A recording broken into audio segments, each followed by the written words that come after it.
تو یہ جو فضیلت ہے کہ ان 10 دنوں میں جب کوئی بندہ کوئی عمل کرتا ہے، کوئی بھی عمل، تسبیح پڑھتا ہے، تکبیر پڑھتا ہے، تحلیل پڑھتا ہے، تحمید پڑھتا ہے، ذکر کرتا ہے، تلاوت کرتا ہے، نفل نماز پڑھتا ہے، اپنی قضا کرتا ہے، گناہوں سے بچنے کا مجاہدہ کرتا ہے، تعلیم و تعلم میں مشغول ہوتا ہے، لوگوں کو اللہ کی طرف بلانے کا کام کرتا ہے، دو لڑنے والوں کے درمیان صلح کراتا ہے، راستے میں گری پڑی چیز کو ہٹاتا ہے، وغیرہ وغیرہ، جو بھی نیک عمل ہو سکے. تو ان 10 دنوں میں اگر کسی کو کسی نیک عمل کی توفیق مل جاتی ہے تو وہ عمل اللہ تعالی شانہ کو اتنا پسندیدہ ہوتا ہے کہ ان 10 دنوں کے علاوہ باقی 350 دنوں میں اگر کوئی اچھا عمل کیا جاتا ہے تو وہ عمل اس کا مقابلہ نہیں کر سکتا. اس میں روزہ بھی آ گیا، اس میں روزہ بھی آ گیا، لیکن چونکہ 10ویں ذوالحجہ کو روزہ رکھنا جائز نہیں ہے، اس لیے 10ویں ذوالحجہ کو باقی اعمال کے لیے تو وہی فضیلت رہے گی، صرف روزہ رکھنا جائز نہیں ہوگا.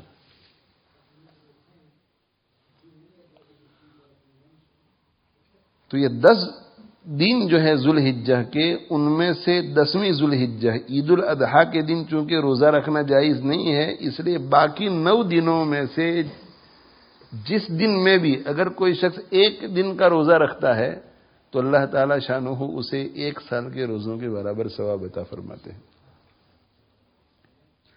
تو اگر کوئی 9 دن کا روزہ رکھے تو 9 سال کا ثواب، اور 10 سال تک اگر ایسا کرتا رہا تو 90 سال کا ثواب. 90 سال کی تو بہت کم لوگوں کی زندگی ہوتی ہے.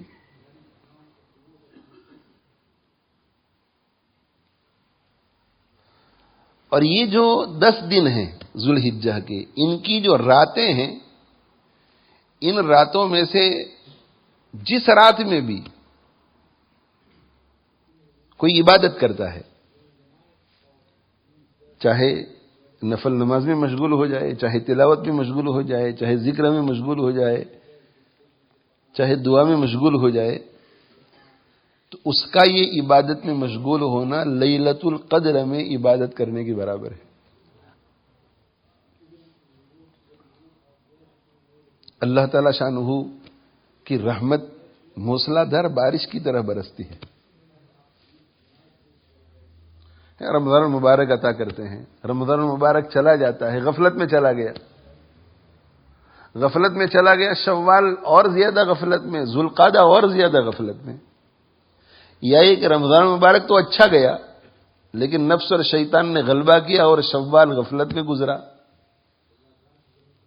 رمضان کا جو جوش ہے وہ 15 شوال کو ختم ہو گیا، اب گناہوں کی زندگی شروع ہو گئی. اور ذوالقعدہ میں بھی پیٹ بھر کر اللہ کی نافرمانی کی، تو اللہ کو تو ناراض ہو جانا چاہیے تھا کہ نالائق، ابھی ابھی تجھے اتنی رحمتوں والا میں نے تجھے مہینہ دیا اور اس میں تیرے سارے گناہ میں نے مٹا دیے، میں نے بہانہ بنایا رمضان کو، اور پھر تو جیسا تھا ویسا ہو گیا. نہیں، اللہ تعالیٰ دیکھتے ہیں کہ میرا بندہ پھر گندا ہو گیا ہے تو ذوالحجہ کے 10 دن اور ہمیں عطا فرماتے ہیں.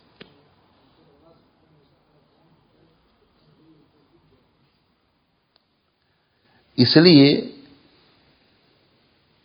کوشش کیجئے میرے بھائیوں، میری ماؤں، میری بہنوں، کوشش کیجئے کہ یہ جو دن گئے ہیں ذوالحجہ کے، ان میں خوب عبادت کرو،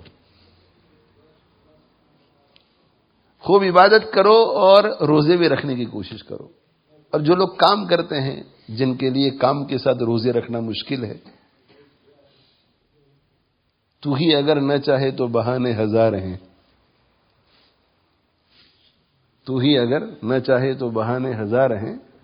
اگر آخرت کی فکر پیدا ہو جائے، آخرت کی لالچ پیدا ہو جائے، آخرت کی گریڈ پیدا ہو جائے تو میرے بھائیوں کوئی چیز مشکل نہیں ہے. روزے کے ساتھ بھی دن گزر جائے گا، روزے کے بغیر بھی دن گزر جائے گا.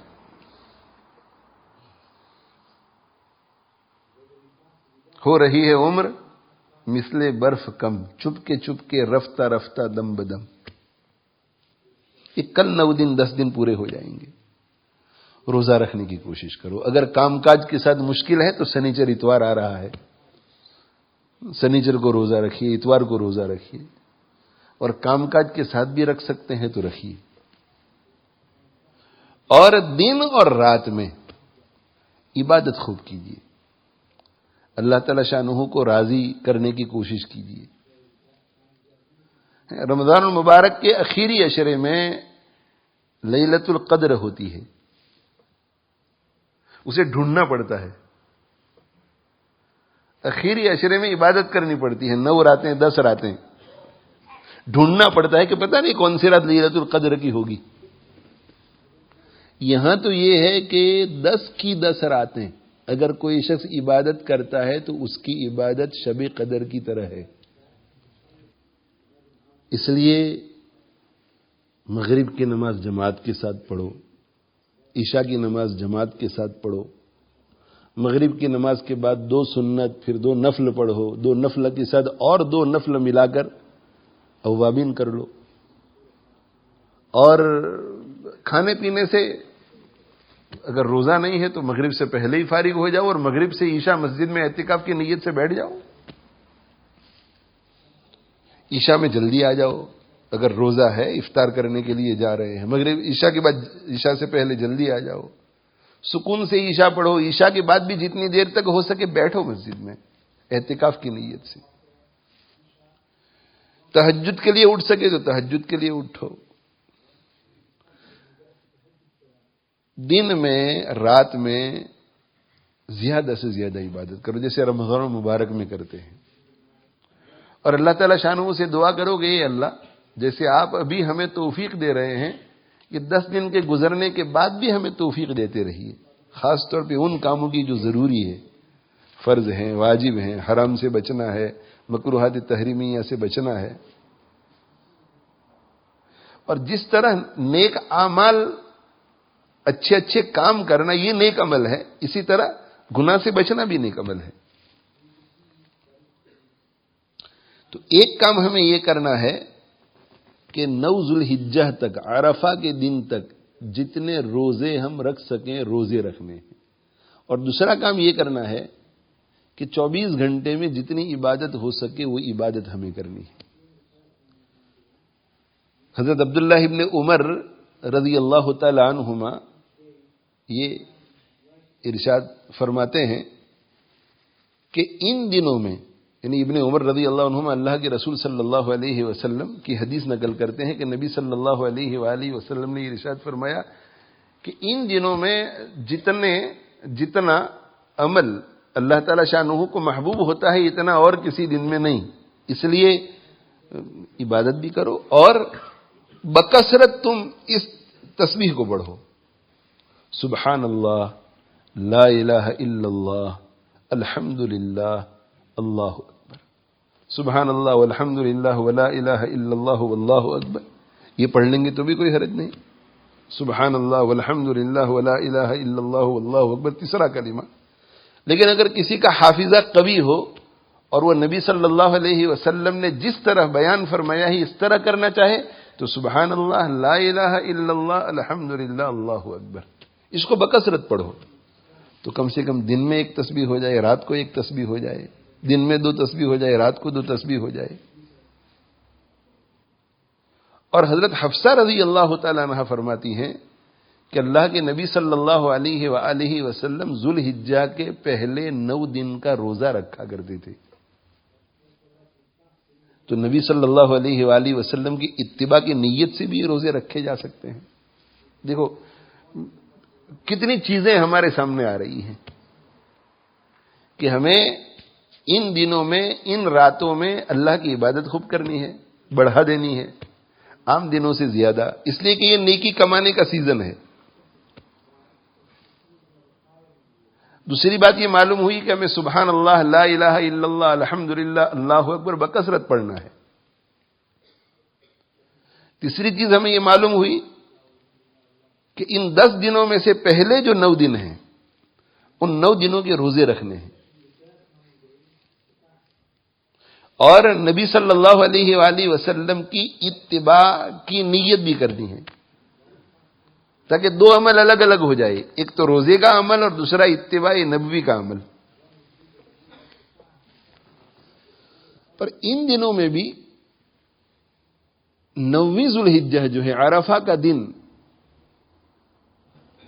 وہ اور زیادہ مبارک ہے۔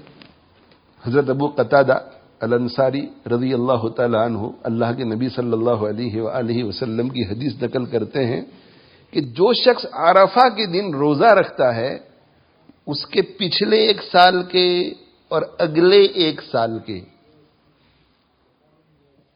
پاسٹ 1 سال کے اور فیوچر 1 سال کے، کمنگ ایئر کے چھوٹے گناہ سارے کے سارے معاف کر دیے جاتے ہیں۔